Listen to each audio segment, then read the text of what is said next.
Welcome to the Powerlifting and Power Ballads podcast, where we bring you a weekly dose of powerlifting news, tips, and training advice with a touch of 80s rock ballads. This podcast is presented by Team Roar Powerlifting, your source of the most comprehensive coaching and meet day preparation. Here are your hosts, Josh Rohr and Lara Sturm.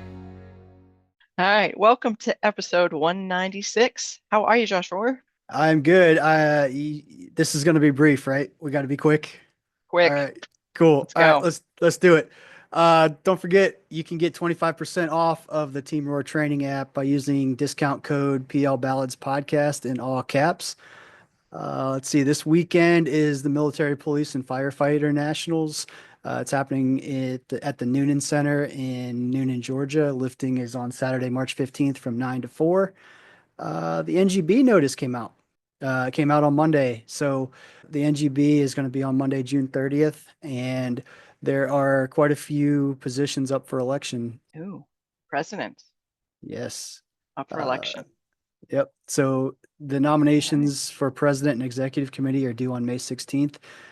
So president is one of the positions up, and then there's two executive committee positions that are up for election as well. And then some of the things that are up for election, the nominations are due May 30th, the women's committee chair, 3 athletes reps, and then the honorary awards, which is the Brother Bennett Athlete of the Year, Coach of the Year, and Referee of the Year. Very nice. NGB is always just a fun meeting to sit through. Everyone should do it. Yeah, I agree.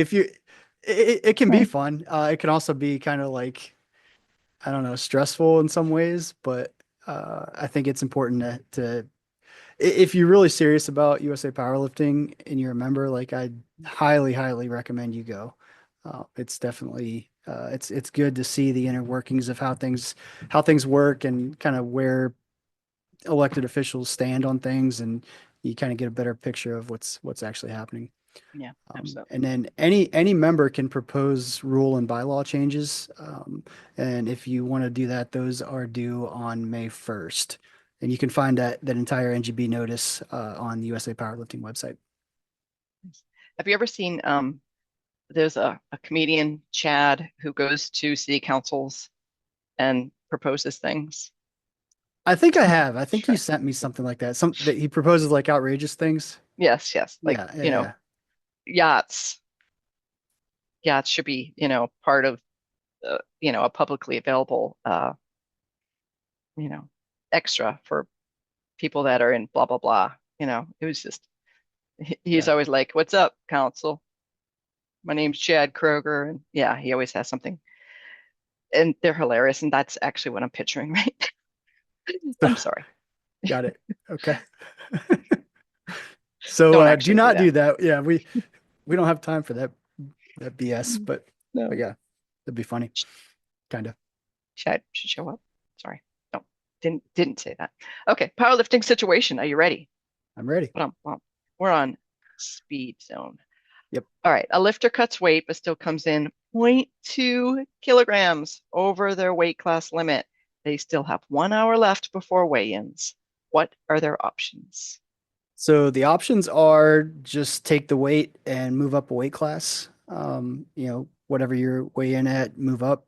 The issue is at regional meets and higher, if you don't make weight, then you get moved to be a guest lifter. So you would no longer be able to compete in that event for placing. You could still compete for qualifying totals and records and things like that, but you would not get a medal. If it's just a local meet, then you can move up and still be competing in that higher up weight class. The other option is you still have an hour,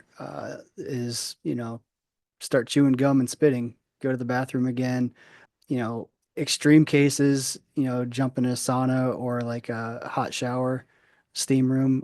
I don't recommend that though. That's kind of a last resort, but know that's going to also zap your energy a little bit. So, so I think if it's an important meet, like, nationals or regionals or anything like that, you would end up being a guest lifter, I would say probably try to make it. If it's a local meet where you can move up anyway, unless there's something bigger on the line, like qualifying or something like that, and it's kind of the last minute, then I'd say just go ahead and move up and don't worry about it.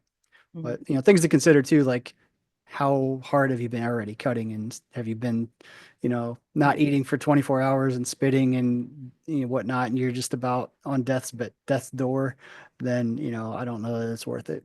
Yeah, it's amazing how much you can drop just by spitting. It's not the Yeah. funnest thing. It's not the funnest thing. So Sherman, always says you can spit a pound an hour if you're, really working at it.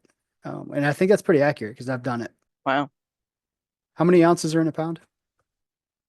16. Is it? Yeah, 16 ounces in a pound. Now, how many grams are in a pound? Yeah. That's apples and oranges. So I don't know. So what I used to do is take a shaker bottle that has like the ounces on it, so I would know exactly how much I spit. So I don't have to keep going and checking my weight. I just knew, I spit 16 ounces. Okay, I just spit a pound. I got another pound to go, so I spit another, spit 32 ounces.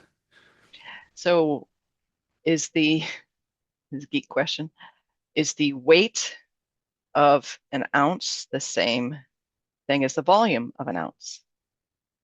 Like if you spit an ounce, does that actually mean that's the weight? Yes, I believe that is the case. That's what I've always went off of, and it always seemed pretty accurate. So my assumption is yes. Yeah, or pretty close, or Yeah. close enough, maybe. Yeah. Is the answer. Yeah, I get geeky. Sorry. Yeah, I'm pretty sure that's what it is. 16 ounces of liquid is 1 pound. I'm gonna ask Google real quick. Yeah.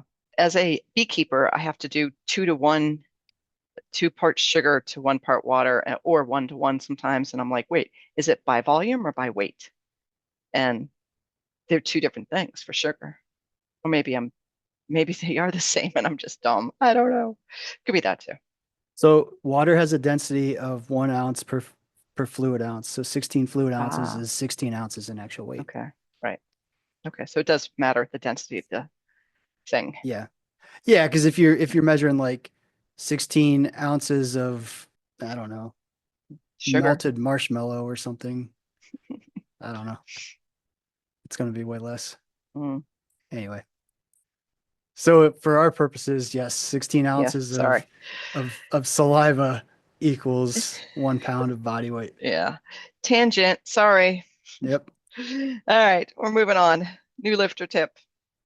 The new lifter tip is develop mental toughness, also known as resilience. Powerlifting is as much mental as it is physical. Stay disciplined, push through tough sessions, and build confidence under heavy loads. Yep. We can always let feelings get in our way. And I think, there's a line between listening to your body and just like being resilient, as you say. Like we can always find a reason not to push hard today. Like, oh, I don't feel it today or whatever. But like at some point you got to push hard and be mentally tough and push through things. So yeah, there's that fine line. Yeah. I would add one more thing to that mental toughness is patience. Yep. Squats went good last week, so I should be able to go up 40 pounds and hit this week. Hit a PR this week. Right. Totally. Yeah. Do it. That sounds legit. Brilliant. So recent randomness, is that a word? Randomness? Randomness. Random thoughts. Randomness. Yeah. With Josh Rohr. Yeah. So how my mind works. Like I just randomly come across this news article on Sports Illustrated and thought, hey, you know what? Let's start a series of recent randomness, something that was in the news this past week. So Detroit Tigers prospect Roberto Campos credited pop star Taylor Swift for helping him improve his English skills. He mentioned that listening to her music played a significant role in his language development. That's it. That's all. That's the random part. That's all I have today. How I learned English was listening to Taylor Swift. Yeah. I mean, that is really, really random. Yeah. Good job. Yep. All right. I'm going to come up with a good random one for next week. All right. Do it. All right. Deal. All right. Well, cool. We kept it short and sweet. Thank you, Josh Rohr, for the update. And it's always good to see you. You as well. See you next week. Bye now. Bye now. Thank you so much for listening. If you enjoyed today's episode of the Powerlifting and Power Ballads podcast, please remember to subscribe and share it with your friends.